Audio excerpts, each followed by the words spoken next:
Concepto de derecho penal. El establecer una definición de derecho penal es un proceso difícil en virtud de que no existe una concepción única, y también depende del momento histórico en que se desarrolle o de la escuela a la que pertenezca el autor que la exponga. La finalidad del derecho penal en general, es la protección de los intereses de la persona humana, los que constituirán los bienes jurídicos, mas no todos los intereses, solo aquellos de superior jerarquía, a los que otorga esa protección mediante la amenaza y la ejecución de la pena. El sistema normativo que integra al derecho penal tiene actualmente como contenido y fin fundamental, reprimir y prevenir el delito mediante la pena, y no mediante las medidas de seguridad, que ocupan un papel secundario. El derecho positivo mexicano, adopta el término penal para calificar a sus códigos, tanto sustantivo como adjetivo. El derecho penal se ubica dentro del derecho público toda vez que el Estado interviene activamente en la solución de conflictos buscando preservar el orden y la paz públicos. El derecho penal es el conjunto de normas jurídicas por medio de las cuales el Estado define las conductas u omisiones que constituyen delitos, así como las penas y o medidas de seguridad para sancionar a quienes incurren en la comisión de esos delitos. Legislación aplicable en el derecho penal. En México se aplican el Código Penal Federal, los códigos penales estatales, y otras legislaciones en la materia. El Código Penal Federal se aplica en toda la República para delitos del orden federal, delitos que se inicien, preparen o cometan en el extranjero, cuando produzcan o se pretenda que produzcan efectos en todo el territorio de la República, delitos que se inicien, preparen o cometan en el extranjero siempre que un tratado vinculativo para México prevea la obligación de extraditar o juzgar y bajo ciertas condiciones no se extradite al probable responsable al país que lo haya requerido, y por delitos cometidos en los consulados mexicanos o en contra de su personal, cuando no hubieren sido juzgados en el país en que se cometieron. Legislación aplicable en el derecho penal. En estos códigos se establecen disposiciones relativas a la definición de delito, la descripción de las conductas u omisiones que constituyen delitos, las penas o medidas de seguridad para sancionar a quienes incurren en la comisión de esos delitos, los sujetos que intervienen en la comisión del delito, la responsabilidad penal, causas de exclusión de delito, tentativa, reincidencia, y otros elementos fundamentales del derecho penal. Los elementos del derecho penal son: 1. El delincuente. 2. El delito. 3. Sanción o pena. Reynoso Dávila, en su libro Introducción al estudio del derecho, define como delincuente a la persona que comete o participa en la ejecución o comisión de un delito, los elementos torales que caracterizan al delito y se estudian: la conducta, tipicidad, antijuridicidad, imputabilidad, culpabilidad, las condiciones objetivas de punibilidad y la propia punibilidad. La tipicidad es la adecuación del actuar de un individuo a un tipo penal determinado, expresamente fijado en la ley. El tipo se explica como la descripción de una conducta prohibida que se plasma de manera expresa en una norma penal. La antijuridicidad es la falta de adecuación del comportamiento realizado a la hipótesis prevista dentro de la norma. La conducta contraria al derecho se define como ilicitud. La imputabilidad se define como el carácter ilícito cero antijurídico del comportamiento. Explicada como el elemento fundamentalmente subjetivo del delito, la culpabilidad presupone la intención de cometerlo. Por lo regular se presenta en dos formas: como delito y como culpa. El dolo es la realización consciente e intencionada de la conducta que se describe en los tipos de delito es Por consiguiente, la comisión intencionada y calculada de un delito. El delito. El delito es definido por el Código Penal Federal como el acto u omisión que sancionan las leyes penales. Algunos códigos estatales definen el delito como la conducta típica, antijurídica y culpable a la que se le atribuyen legalmente una o varias penas. Los delitos pueden ser instantáneos, permanentes o continuados. Los delitos instantáneos son aquellos que se agotan en el mismo momento en que se han realizado todos los elementos de la descripción penal. Por ejemplo, el homicidio y el robo. Los delitos permanentes son aquellos cuya consumación se prolonga en el tiempo. Por ejemplo, el abandono de incapaz.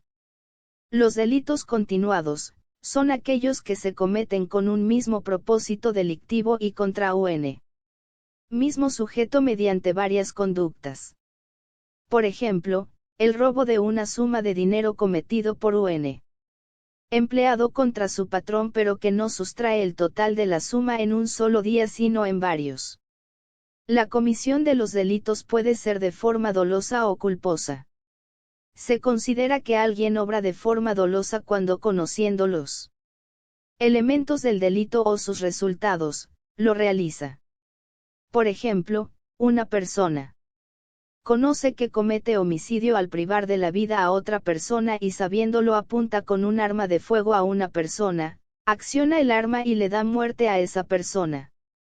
Y obra de forma culposa quien comete un delito que no previó o bien que, siendo previsible o previó, confió que no se produciría, porque no tuvo el cuidado que debía. Por ejemplo, una persona que comete homicidio por tener en sus manos un arma de fuego, se la muestra a otra persona y de forma accidental acciona el gatillo, dando muerte a esa persona. Delitos federales.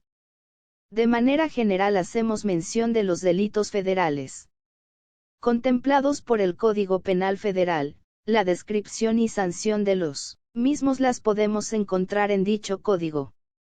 Son delitos federales, el ataque a las vías de comunicación, delitos contra la salud, trata de personas, falsificación de moneda, falsificación de documentos, delitos contra el medio ambiente, delitos contra la propiedad intelectual, robo de hidrocarburos, delitos relacionados con las armas de fuego, daños al patrimonio cultural, entre otros. Delitos del fuero común. Estado. Las entidades federativas a través de sus códigos penales, en sus disposiciones, describen las conductas y omisiones constitutivas de delitos así como sus respectivas sanciones. Esta clase de delitos se agrupan por el tipo de bien jurídico afectado que son, la vida y la integridad corporal, la libertad personal, la libertad y la seguridad sexual, el patrimonio, la familia, la sociedad, entre otros. Algunos de estos delitos son, homicidio, lesiones, feminicidio, aborto, abuso sexual, tráfico de menores, acoso sexual, violación, incesto, robo, fraude, abuso de confianza, extorsión, violencia familiar, violencia de género, incumplimiento de obligaciones de asistencia familiar, corrupción de menores, falsificación, entre otros.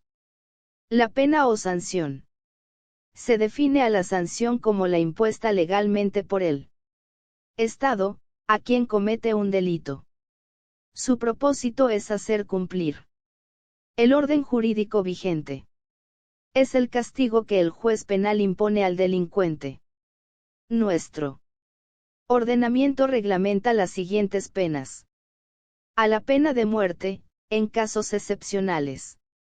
B. La prisión con carácter correctivo. Según las correctas técnicas de readaptación del inculpado se permite que las penas sean cambiadas por otras opciones de rehabilitación. El derecho de petición. El derecho de petición aparece incorporado por primera vez en la Carta Magna impuesta al rey Juan sin tierra en 1215, encontramos indirectamente: a nadie venderemos. A nadie negaremos, entorpecemos el derecho o la justicia. El rey se compromete de este modo a actuar equitativa y prontamente para que se expidieran autos originales cuando así lo solicitaban los súbditos agraviados. El derecho de petición es un elemento clave en la protección de los demás derechos humanos consagrado en los artículos 8, 9 párrafo segundo y 35 fracción V de la Constitución Política de los Estados Unidos Mexicanos. Elevar peticiones es uno de los actos más comunes del ser humano dado que se encuentra basado en la urgente satisfacción de las necesidades personales o de grupo. La voz petición denota una solicitud del latín petere, dirigirse hacia un lugar, solicitar, y se admiten diversas acepciones, lo cual evidencia un carácter plurívoco. Jurídicamente se entiende como un derecho relacionado con la obligación que tiene el Estado de permitir al ciudadano elevar ante los diversos órganos de gobierno una solicitud. El derecho de petición presenta dos vertientes: a el recibimiento de una respuesta razonada y en un término breve por parte de las autoridades a las sugerencias o solicitudes presentadas, lo cual constituye una prerrogativa del ciudadano a saber sobre el destino de sus demandas y del propio ofrecimiento de los gobernantes realizados en sus programas políticos y administrativos de gobierno. B. La sustitución de la negativa ficta por la afirmativa ficta, que viene a ser el derecho a la atención y respuesta en el servicio público y gestoría administrativa, planteado como una estrategia para obligar a la autoridad a dar una respuesta fundamentada, suficiente y oportuna, pues de no hacerlo favorece al ciudadano aun cuando no tenga la razón. Por su parte, respuesta proviene de la voz respuesto, e implica la contestación a una solicitud. Su utilización es de carácter plurívoco, similar al de la voz pedir. Requisitos para efectuar una petición. La petición debe ser formulada por escrito.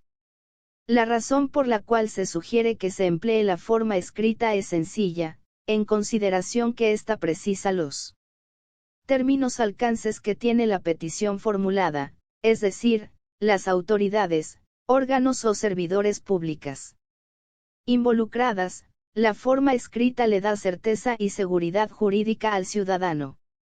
La petición debe efectuarse en idioma castellano, en caso de ser perteneciente a un grupo indígena. El solicitante puede hacerlo en su lengua indígena. Esta situación se debe a que existe un gran porcentaje de la población que lingüísticamente tiene el español como idioma principal. La petición no tiene por qué ser clara, pero ello supondrá la posibilidad de que la autoridad o el servidor público dicten un acuerdo que exija la aclaración de la petición o en su caso que señale específicamente la petición que se hace. Obviamente sin que tal proceder se considere vulneratorio del derecho de petición. Pues no se infringe el derecho, antes se da cabal cumplimiento.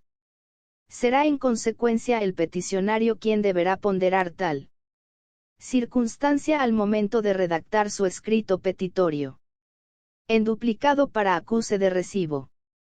La Constitución Política Mexicana en la redacción del artículo 8 no establece esta acción, sin embargo es evidente que se trata de un requisito indispensable para garantizar una probable imputación al órgano o servidor público sobre la vulneración del derecho constitucional. Cuando se busca exigir ante los tribunales federales la declaración de que se ha violado el derecho de respuesta, corresponde al quejoso acreditar que efectivamente se omitió la petición, concretándose el principio procesal que establece que quien afirma está obligado a probar. La mejor forma de constatar que un escrito de petición fue presentado a un órgano o servidor público será la presentación del acuse correspondiente, que en la práctica suele ser el sello o firma de recibido sobre una copia del documento entregado. 5.9. Cuando se haga una petición verbal, en los casos en que se permita y en el supuesto de que el peticionario declare no saber o no poder escribir y pida una constancia de haber formulado su petición, el funcionario o servidor público deberá extenderla en forma sucinta. No existe impedimento o prohibición legal que invalide esta interpretación. Citando los hechos. La narración de hechos concretos, al igual que los fundamentos legales en que se base la petición, no son requisitos consignados en el texto constitucional. Puede deducirse que aquel elemento representa para la autoridad o servidor público un factor importante al momento de determinar el contenido de la respuesta que merezca la petición. Se recomienda que el sujeto que quiera ver satisfecho un derecho, exigido mediante el ejercicio de petición, debe cumplir con los requisitos que establezca el ordenamiento secundario a efecto de no obtener una respuesta del órgano o servidor público en la que se expliciten los requisitos necesarios para la procedencia de su petición. Entregando documentos. Se sugiere que la petición se acompañe de pruebas, a efecto de que una vez conocida por la autoridad o servidor público se dé el trámite correspondiente.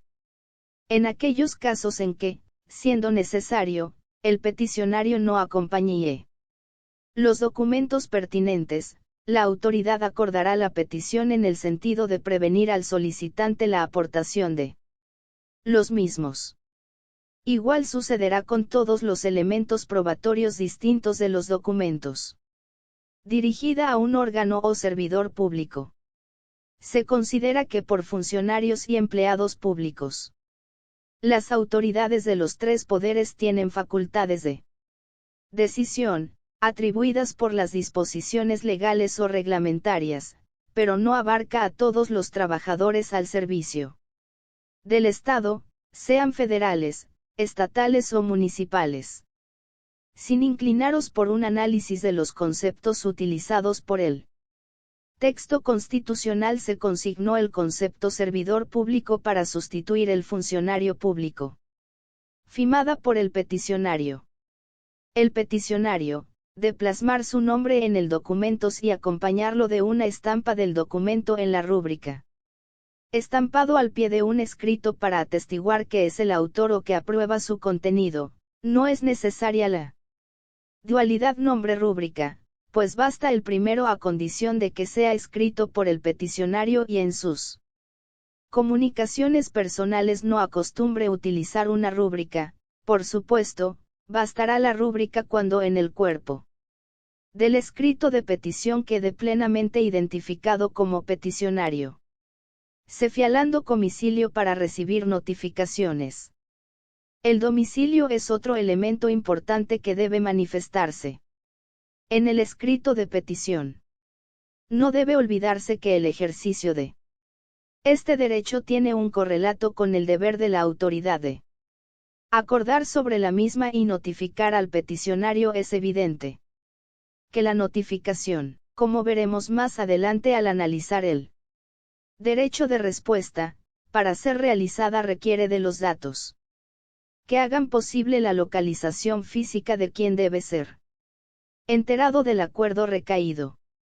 AECURALC. Aportando datos personales en caso de que la petición comprenda materia política. El texto constitucional del artículo 8 se limita el ejercicio del derecho de petición, en materia política, reservándolo a los ciudadanos mexicanos. En esta situación, el peticionario que se encuentre en este supuesto deberá expresar además del nombre, la edad y en su defecto la ciudadanía que posee. En términos prácticos es suficiente con acompañar al escrito de petición una copia fotostática de la credencial de elector o en su defecto, copia fotostática de la página de identificación del pasaporte o de la cartilla del servicio militar nacional.